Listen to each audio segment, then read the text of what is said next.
Legenda bercerita, pada zaman dahulu kala di tanah Minang yang tenang, hiduplah dua sakti mandraguna, Katikmono sang abdi dan Sapurba sang raja.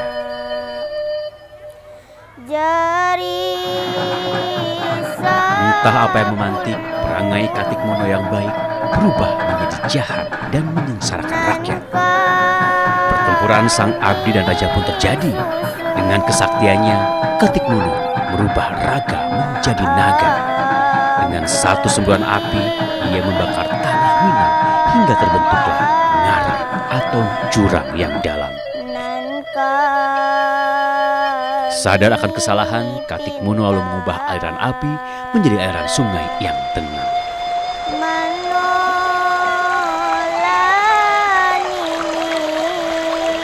Kisah Katikmono dan Sapurba terus hidup di tanah Minang hingga sekarang. Sebuah kisah klasik tentang lahirnya tempat elok bernama Ngarai Siano.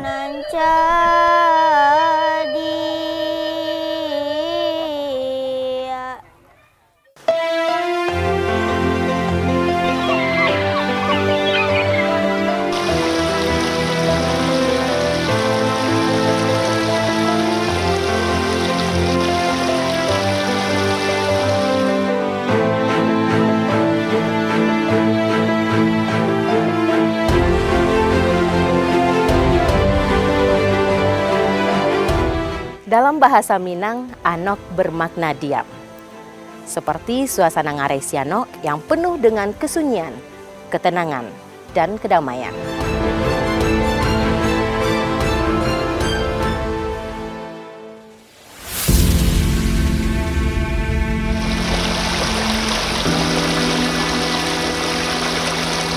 Sunyi, tenang, dan hening. Suguhan itulah yang tersaji di Ngarai Siano. Desiran angin pelan membawa aroma daun muda dan wanginya bunga berwarna. Gemericik aliran sungai sesekali beradu berisik dengan teriakan monyet ekor panjang yang kadang datang, kadang menghilang. Tidak hanya menyajikan keindahan, lembah sunyi ini juga ampuh memberikan ketenangan.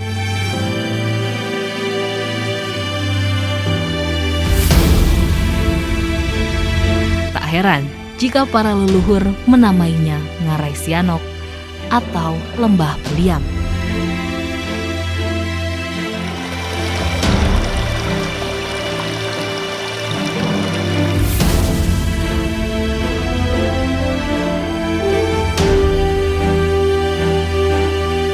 Di pahat Tuhan di ranah Minang, Ngarai Siano, lembah sempit bertebing curam. Berpadu dengan aliran sungai yang jernih, menambah harmoni keindahan.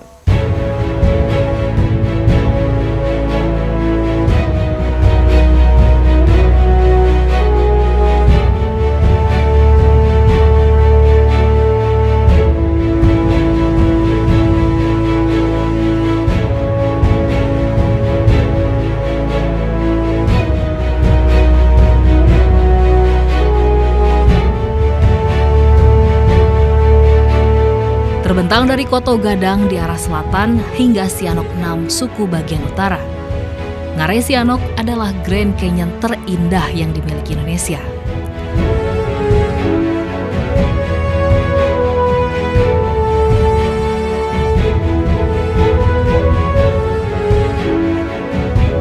Ahli geologi menyebut Ngarai Sianok terbentuk akibat letusan gunung api purba yang terjadi pada masa Eosen hingga Oligocene atau sekitar 25 hingga 55 juta tahun lalu.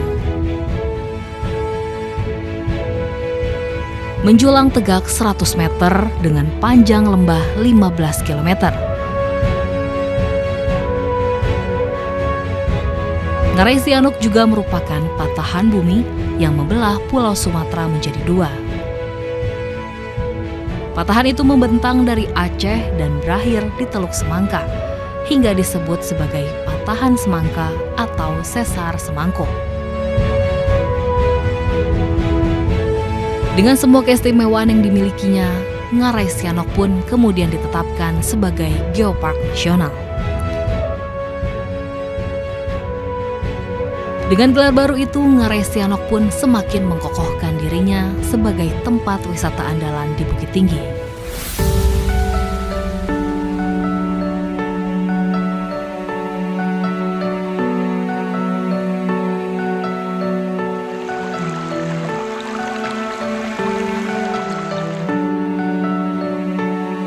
Selain bisa menikmati kemegahan tebing dan keindahan lembah, siapapun yang datang ke sini bisa merasakan sejuknya air Batang Sianok atau Sungai Sianok.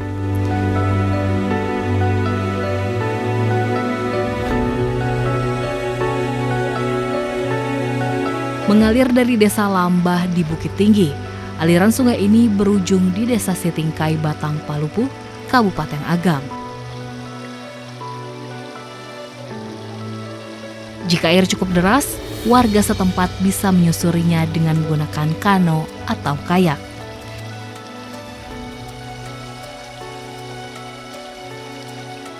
Selain aliran Batang Sianok, di tepian Ngarai juga masih bisa dijumpai tumbuhan langka seperti Rafflesia dan aneka tanaman obat tradisional. Selain itu, kawasan ini juga menjadi habitat bagi macan tutul, monyet, siamang, babi hutan, hingga tapir.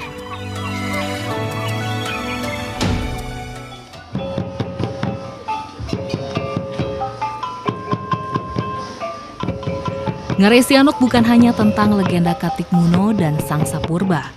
Ia juga bukan sekedar kemegahan alam.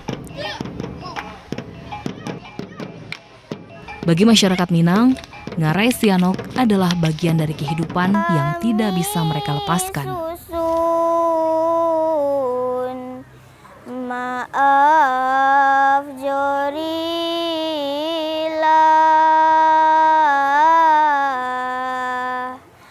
nan kami pinta.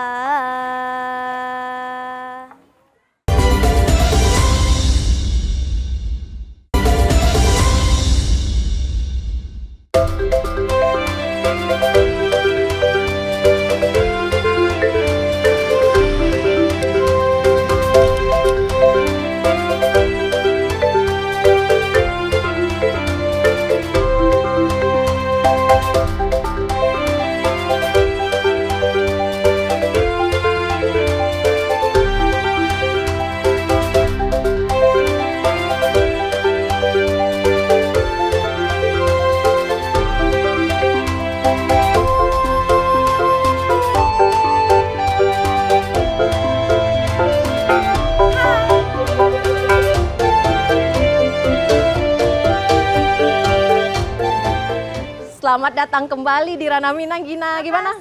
Hari ini saya kedatangan teman lama yang berkunjung kembali ke Ranah Minang dan di Kota Bukit Tinggi. Kayaknya Gina pengen mengeksplor segala macam. Gina mau apa aja di sini? Aku pengen ke Jam Gadang, ke pasar, dan wisata kuliner. Wisata kuliner banyak yang diingini. Tapi kita sepedaan dulu, oke? Oke.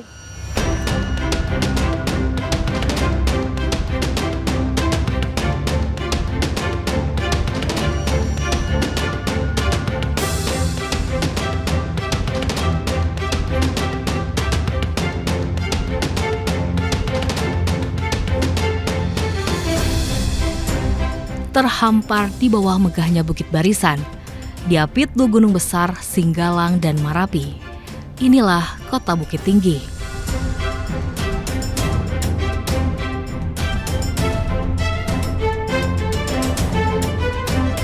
Sesuai namanya, kota kecil seluas 25 km persegi ini berada di dataran tinggi Sumatera Barat.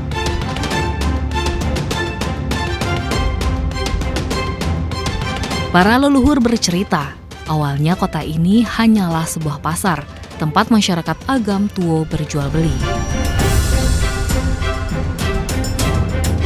Di tahun 1825, saat Belanda menguasai Indonesia, kota ini berganti nama menjadi Fort de Kock. Pada masa penjajahan Jepang, kota tua ini berganti nama lagi menjadi Siyakuso. Waktu berlalu, zaman berganti. Di masa kemerdekaan Republik Indonesia, kota ini memiliki nama resmi yaitu Bukit Tinggi.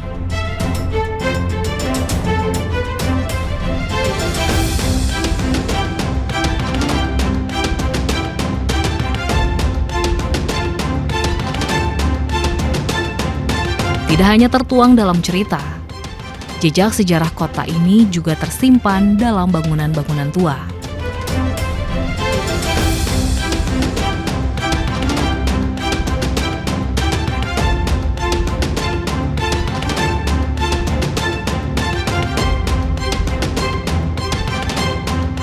Salah satu bangunan tua dan paling terkemuka itu bernama Jam Besar atau Jam Gadang.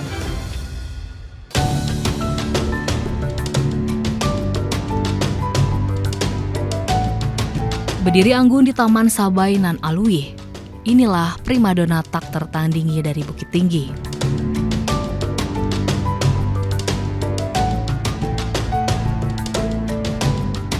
Berawal dari hadiah jam mewah yang dikirimkan Ratu Belanda bernama Wilhelmina. Buah tangan tak ternilai itu ia persembahkan untuk H.R. Rockmaker, sekretaris kota Bukit Tinggi yang pada masa itu bernama Fort de Kock. Untuk menyimpan hadiah dari sang ratu, sebuah menara pun dibangun. Maka berkaryalah Jahit Rajo Mangkuto, sang arsitek berdarah Minangkabau.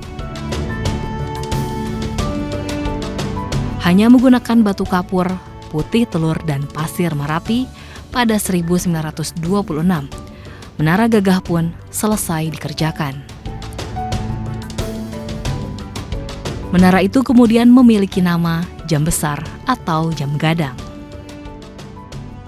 Nah, dan pemirsa, selain menjadi daya tarik para wisatawan, Jam Gadang yang merupakan peninggalan sejarah dan juga ikon kota Bukit Tinggi juga merupakan bagian dari kehidupan masyarakatnya. Nah, ini misalnya udah lama Gina, udah hampir 1 abad. Nah, kira-kira kita bisa nggak ya naik ke atas itu? Bisa dong, mau ke atas? Yuk.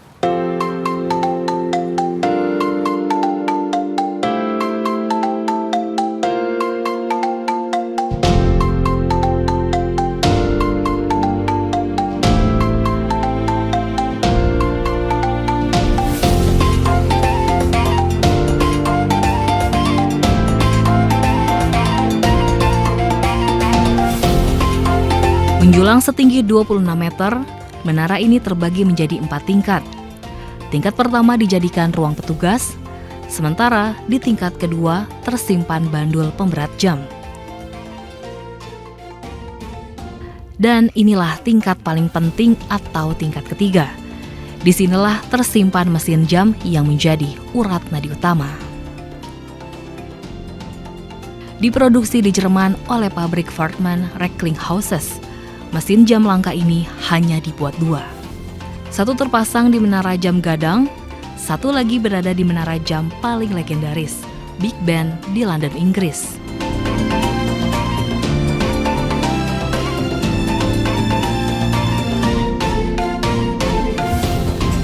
Menuju tingkat keempat atau menara, tampaklah lonceng besar yang masih kuat berdendang.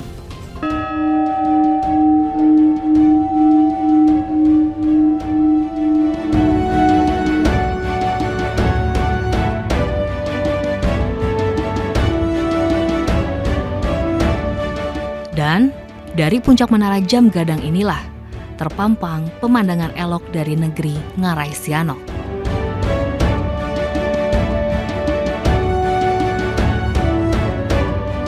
Hampir 1 abad berlalu, selain mesin jam tua yang masih berfungsi, menara buatan arsitek Minang ini juga masih kokoh berdiri.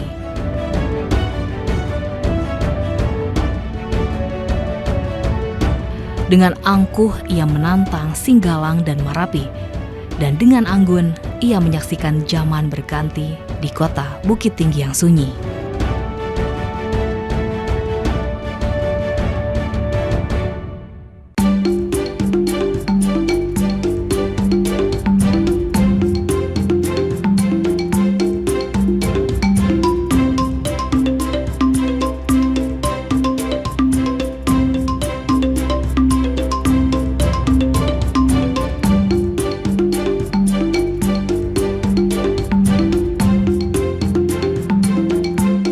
Tidak hanya Jam Gadang yang memiliki sejarah panjang dan Ngarai Sianok dengan panoramanya yang elok. Selamat datang, Bu. Kasih Pak. Tiketnya dibawa lagi, Bu, ya. Kita dibawa lagi. Iya. Oke. Silakan, ya sama-sama, Bu. Di Kota Bukit Tinggi juga terdapat kebun binatang tertua di Indonesia. Dibangun tahun 1929 oleh Hindia Belanda. Inilah Taman Marga Satwa dan Budaya Kinantan atau Kebun Binatang Bukit Tinggi. Buaya itu sebenarnya hewan yang setia. Oh iya. Setia. Tapi kenapa sering dijadiin ini ya? Buaya darat ya? Ada nggak ya buaya yang setia? Gitu. Pertanyaan yang sulit untuk dijawab. Ah ya sudahlah. Kita mari mencari para buaya lainnya. Kita bandingkan mereka. Mungkin ini kurang setia. Ayolah kita jalan.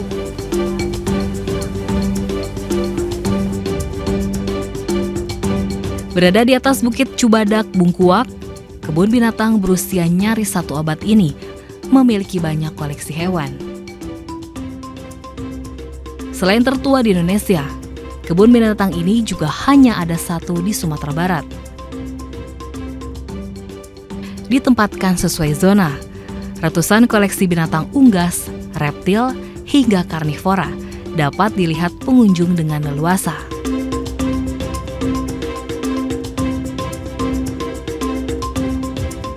Dan inilah yang paling istimewa, Rumah Adat Bajuang. Dibangun tahun 1935, Rumah Adat Minangkabau ini difungsikan sebagai museum, penyimpan koleksi sejarah dan budaya Minangkabau.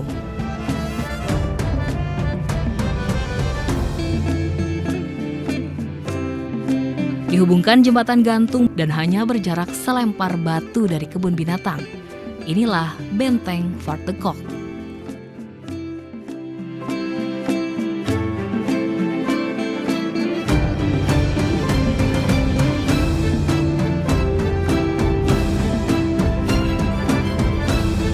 Walau kini tak ada lagi sisa benteng yang terlihat, namun sejarah mencatat di atas Bukit Jirek ini pernah berdiri benteng pertahanan bernama Fort de Kock. Benteng kokoh yang menjadi saksi gigihnya rakyat Minang melawan pasukan Belanda. Bukit Tinggi lagi berkabar aja. Nanti ditemenin lagi, kita senang-senang dan menikmati wisata lagi di Bukit Tinggi. Tunggu. Oke.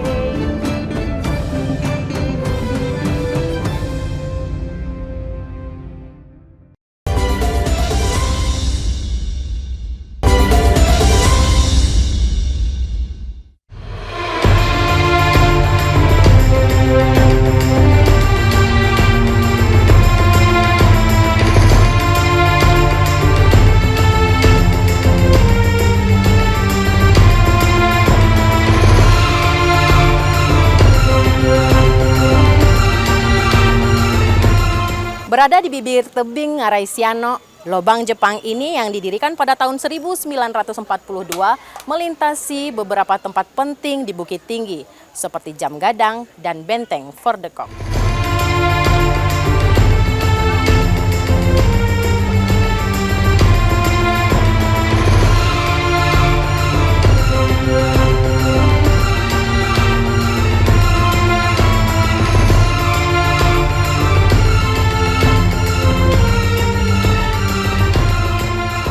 Dari puluhan ruangan yang terdapat di lobang Jepang, ruangan ini adalah satu-satunya ruangan yang berbentuk setengah lingkaran.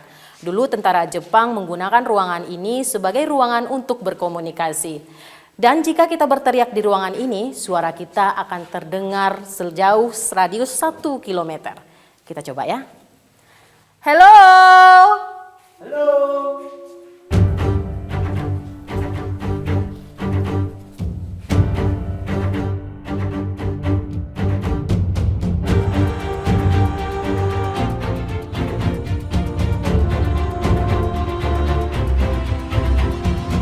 Berfungsi sebagai bunker pertahanan tentara Jepang, di dalam lubang sepanjang 6 km ini terdapat 21 lorong kecil dengan fungsinya masing-masing. Di dalam lubang Jepang yang sepanjang 6 km ini terdapat beberapa ruangan penting seperti ruangan amunisi, dapur, ruang makan, penjara. serta ada jalur evakuasi dan ruangan yang dulunya digunakan oleh tentara Jepang untuk melarikan diri. Nah, jalur evakuasi ini terhubung ke Ngarai Sianok.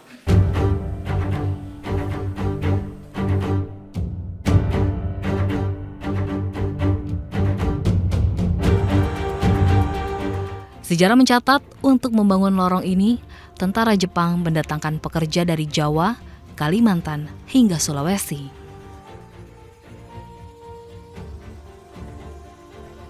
Dengan alasan menjaga kerahasiaan, kolonial Jepang sengaja tidak mempekerjakan masyarakat Bukit Tinggi. Bekerja dengan sistem kerja paksa atau romusa, mereka banting tulang bekerja hingga akhirnya meregang nyawa. Dan di sepanjang lorong lembab inilah, jejak kelam itu tersimpan hingga sekarang. Dan salah satu sudut paling kelam itu berada di sini, penjara bawah tanah dan dapur eksekusi.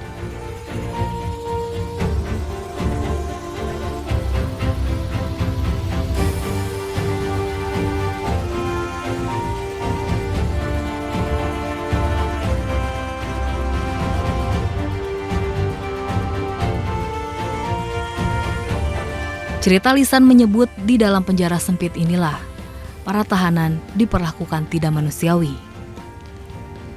Setelah meninggal, jasad mereka dimutilasi, lalu dibuang melewati celah kecil di sudut dapur. Tidak hanya jasad para tahanan, jasad pekerja pun diperlakukan demikian. Sejak ditemukan tahun 1950 dan dijadikan tempat wisata pada tahun 1984, kini terowongan terpanjang di Asia ini menjadi tujuan wisata andalan di kota Bukit Tinggi. Seakan menyusuri jejak waktu, semakin dalam menyusuri lorong, tidak hanya suasana kelam yang kian terasa, namun juga jeritan para leluhur yang bertahan hidup dari kejamnya tangan manusia.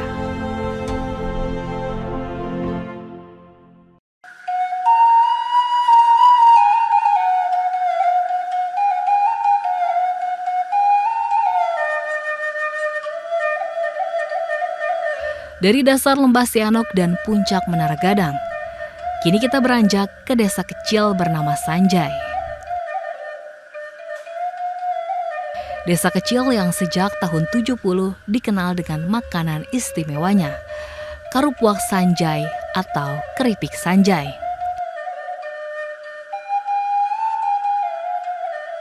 Aroma getah singkong dan harumnya kayu yang terbakar kerap meruak di desa ini.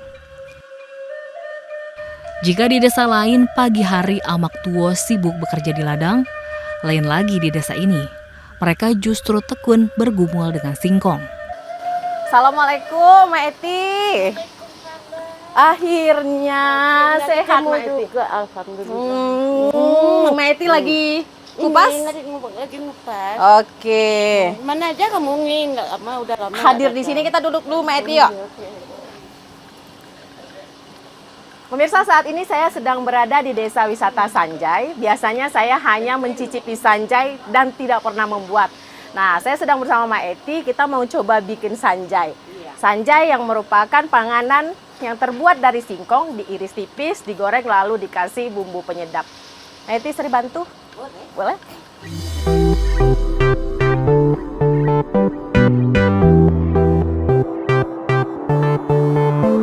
Kerupuak Sanjay, makanan itulah yang sedang mereka olah. Berbahan dasar singkong muda, karupuak Sanjay menjadi salah satu panganan khas Bukit Tinggi. Diolah tangan tua perempuan asli Minang, cara membuat kerupuk Sanjay tidaklah rumit. Kulit singkong muda dikupas lalu dicuci bersih. Dibantu tenaga mesin, singkong manis itu pun kemudian diiris tipis. Untuk membuat keripik Sanjay hanya boleh ada 2 jenis potongan, bulat tipis atau lonjong memanjang. Begitulah resep turun-temurun dibuat. Jadi Langkah sekali penggorengan selanjutnya udah selesai itu? adalah menggoreng. Oh, nggak ada 2 kali penggorengan gitu ya? Nggak panas ini apa?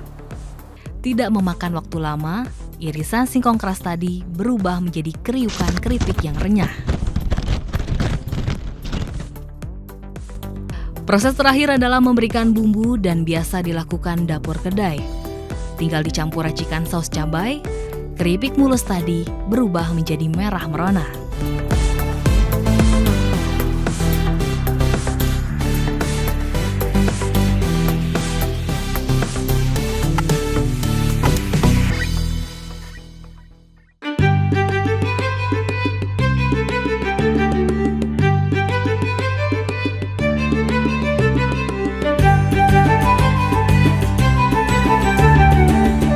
Dari tahun 70, pamor kerupuk Sanjay sudah melekat di Bukit Tinggi. Berawal diolah amak tua di desa Sanjay, kini panganan kampung ini diproduksi secara besar hingga menjadi kuliner Bukit Tinggi yang paling dicari.